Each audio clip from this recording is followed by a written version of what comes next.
Masih bersama kami, pemirsa Muhammad Taufik Zulkifli, anggota DPRD DKI fraksi PKS, dan Dwi Rio Sambura, anggota DPRD DKI fraksi PDIP. Kita membahas mengenai dokumen Formula E sudah diterima oleh KPK dan saat ini sedang dalam proses pemeriksaan dan juga penelaahan. Saya kembali ke Pak Taufik. Pak Taufik, kalau tadi kita sudah membicarakan dari Pak Rio bagaimana planning yang diselenggarakan oleh persiapan Formula E ini tidak sesuai perjalanannya. Sebenarnya seperti apa sih Pak sifat dari planning ini? Apakah bisa fleksibel atau bagaimana Pak? Jadi tidak sesuai itu persepsi dari Pak Rio ya, mohon maaf ya. Jadi sebenarnya kalau saya lihat bahwa perdebatan atau pertanyaan atau pengawasan atau kontrol terhadap sebuah program kegiatan di pembangunan di DKI Jakarta itu memang berlangsung di rapat-rapat kerja komisi-komisi atau kemudian nanti di Banggar, ya, Badan Anggaran, atau juga kalau mau dibikin pansusnya silahkan. Dan berjalan saya kira cukup baik ya, karena kebetulan saya Komisi B, artinya cukup interaktif, sehingga kita semua, misalnya tadi bahwa dari anggaran 5 tahun kemudian dinegosiasi. Negosiasi kenapa negosiasi? Karena kemudian ada COVID, ya, COVID yang melanda kita tahun 2020 awal, dan itu mempengaruhi juga bukan hanya kita, tapi juga Formula E-nya, organisasi Formula E-nya.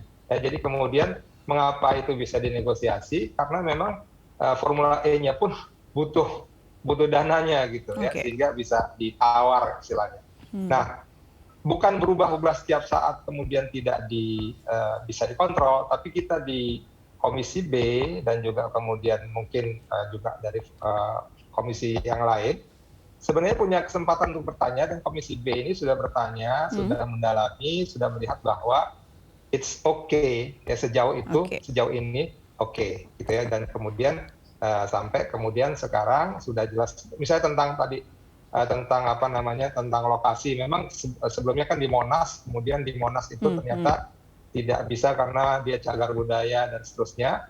Itu juga kemudian dicari lokasi yang lain, dan kita punya 5 lokasi. Itu juga sudah dibicarakan, sudah disampaikan kepada kita ya, di Komisi B, paling tidak. Jadi sudah disampaikan dan dilaporkan begitu ya Pak Taufik? Iya, atau mungkin Pak Rio bisa bertanya pada anggota-anggota PDIP atau PSI yang ada di Komisi B dan seterusnya. Ya, walaupun Pak Gilbert suaranya agak berbeda. Baik, silakan Pak Rio, seperti apa tanggapan Anda? Ya, pertanyaannya mudah saja.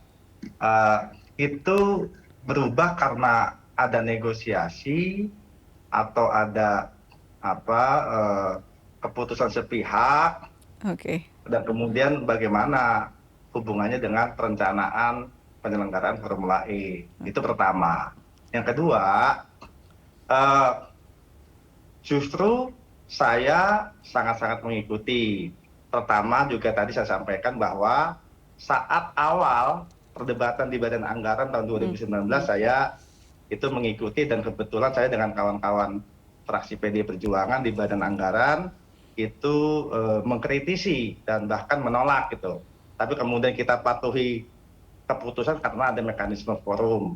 Itu kedua. Ketiga, nah kita seringkali mendapatkan informasi dan laporan, kebetulan saya pimpinan fraksi Mbak, kayak gitu, saya dapat info dari kawan-kawan di Komisi B, fraksi saya ada 4 anggota, 1 pimpinan, di Komisi E juga demikian, ada 7 anggota, 1 pimpinan, bahwa penyelenggaraan Formula E dari awal sampai proses saat ini itu tidak mendapatkan apa yang tadi saya sampaikan di awal.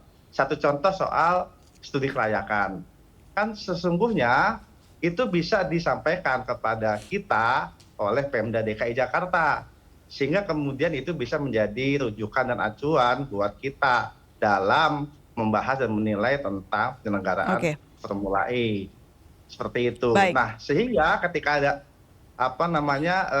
penyampaian laporan yang disampaikan kepada KPK itu bagus, tetapi kemudian jangan sampai itu menjadi sikap yang terpaksa atau bukan sikap yang terbuka. Itu saja sih penekanan dari kami. Ada penjelasannya Pak Taufik? Penjelasan tentang Ya, apa Jadi yang yang pertama disampaikan oleh dikatakan, Pak Rio ya, mengenai itu keputusan sepihak atau keputusan bersama begitu? di Komisi B itu memang ada sekretaris komisinya dari PDIP, ya, kemudian ketua komisinya dari PKS, Pak Abdul Aziz, dan Pak Pandoko Sinaga dari PDI Perjuangan.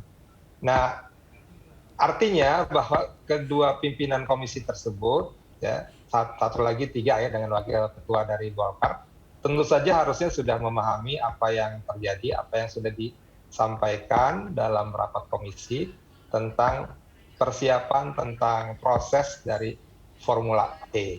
Dan kemudian tadi kalau dikatakan Banggar, kan Banggar tahun 2019 ya, sudah mengetok palu. Artinya memang sudah disetujui ya, anggarannya atau perencanaannya dan lain-lain. Jadi itu sudah berjalan ya, rapat-rapat komisi dan pertanyaan-pertanyaan atau kemudian apa-apa yang kalau memang misalnya masih ada pertanyaan, ya silahkan dipertanyakan saja di rapat-rapat itu gitu. Jadi kita melihat bahwa Jadi sepihak atau tidak Pak sebenarnya Pak? Diputuskan tidak sepihak ya, diputuskan bersama. Senantiasa Oke. diceritakan atau dibicarakan di komisi oleh Baik. Jakpro dan Pemda DKI. Untuk studi kelayakan seperti apa Pak Taufik? Studi kelayakan itu ketika kemudian ada rekomendasi dari BPK ya tentang bahwa ini kan COVID, kemudian ini bagaimana biayanya dan seterusnya. Kemudian ada kalau nggak salah tiga rekomendasi. Salah satunya adalah bagaimana kalau Formula E dibuat lagi studi kelayakan disesuaikan dengan COVID. Nah itu sudah dijawab oleh Jakpro, oleh Pemda DKI kepada BPK sebagai pihak yang bertanya, dan juga di Komisi B sudah dijabarkan juga ya. Atau mungkin kalau misalnya memang diperlukan ada penjabaran lagi di komisi, saya berharap wakil PDI Perjuangan bisa memintanya lagi gitu ya di situ untuk disampaikan kembali. Oke, saya kembali ke Pak Rio. Pak Rio, ini kan dokumen dari Formula E sudah masuk ke KPK dan sedang diperiksa begitu. Anda dari DPRD apa ya mungkin harapan atau mungkin yang ingin Anda lihat dari pelaporan dokumen ini, mengingat dalam prosesnya pun banyak berita-berita yang berkembang ya, apalagi ada BW di situ, Bambang Wijayanto, yang mengawal langsung pemberian dokumen ini. Oke, sekali lagi kalau soal itu sesungguhnya kita mengapresiasi, tetapi kan tadi di awal sudah saya sampaikan bahwa jangan sampai ini hanya menjadi sikap terpaksa, bukan sikap terbuka. Karena ada desakan dari warga yang mana ya tentu warga DKI Jakarta yang datang ke KPK kemudian minta ini diusut gitu, baru kemudian Pemda DKI ke KPK membawa mantan komisioner KPK Pak Wijayanto. Itu pertama. Yang kedua, kalau soal bahan keterbukaan informasi, kebetulan saya di Komisi A, salah satu mitra kerja saya itu adalah komunikasi informasi Dinas Kominfo, Kepala Dinas Buatika. Ketika kita tanyakan tentang perubahan informasi yang diupload oleh websitenya Kominfo, itu ternyata beliau nggak tahu apa-apa itu mengenai isi dari perubahan informasi tentang penyelenggaraan Formula E yang katanya ya rencananya dari APBD menjadi tidak APBD, sehingga itu menunjukkan bahwa memang perubahan itu menjadi janggal, sangat janggal karena memang tidak dibuka informasinya yang luas. Dan kemudian tadi saya sampaikan bahwa bisa saja terjadi misproses terhadap antara perencanaan dan pelaksanaan. Dan ini yang harus diluruskan ya Pak Rio ya. Ya, karena kita tidak mendapatkan jawaban informasi yang tuntas dalam setiap rapat-rapat kerja di alat kelengkapan Dewan yang itu disampaikan oleh kawan-kawan kita di setiap rapat kerja di komisi-komisi maupun badan anggaran, kemudian kita sama-sama menggalang hak bertanya atau interpelasi. Tapi kemudian persoalannya bukannya dijawab dalam forum yang sesungguhnya oleh Gubernur DKI Jakarta, tetapi malah menjawab pada publik lewat media dan sebagainya. Tidak apa-apa juga sih, yang penting kan aktivitasnya memang bisa tercapai. Baik, kita tunggu bersama seperti apa proses yang sudah masuk ke KPK pemeriksaannya. Ya, kita apresiasi juga untuk Pemprov DKI Jakarta dan juga Jakpro yang sudah memberikan langsung dengan cepat begitu ya laporan dari dokumen Formula E ini, dan semoga ke depannya nanti tidak ada lagi carut marut atau salah paham berikutnya ya dengan pemeriksaan ini. Semoga semuanya bisa menjadi jelas. Terima kasih banyak Pak Rio dan juga Pak Taufik sudah bergabung bersama kami di MNC News. Salam sehat selalu Bapak-bapak, selamat sore. Halo, Ya, pemirsa, pemerintah Provinsi DKI Jakarta menyatakan telah membayarkan uang komitmen atau komitmen fee ajang Formula E sesuai dengan prosedur dan seluruh regulasi yang berlaku, serta melalui persetujuan Dewan Perwakilan Rakyat Daerah DPRD DKI Jakarta.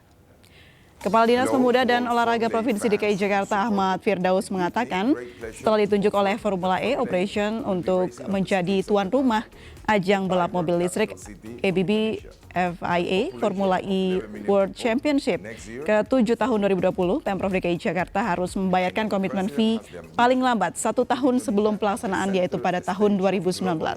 Firdaus menyebutkan alokasi pembayaran seluruh komitmen fee telah melalui pembahasan dengan DPRD DKI Jakarta dan telah disetujui alokasinya pada dokumen pelaksanaan perubahan anggaran 2019.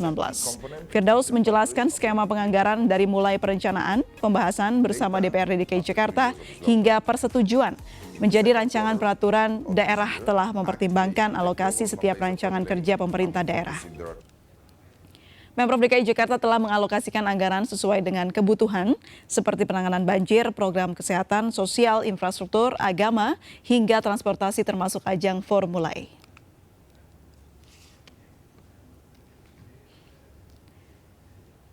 Ya, pemirsa, kami akan segera kembali usai jeda berikut, tetaplah bersama kami.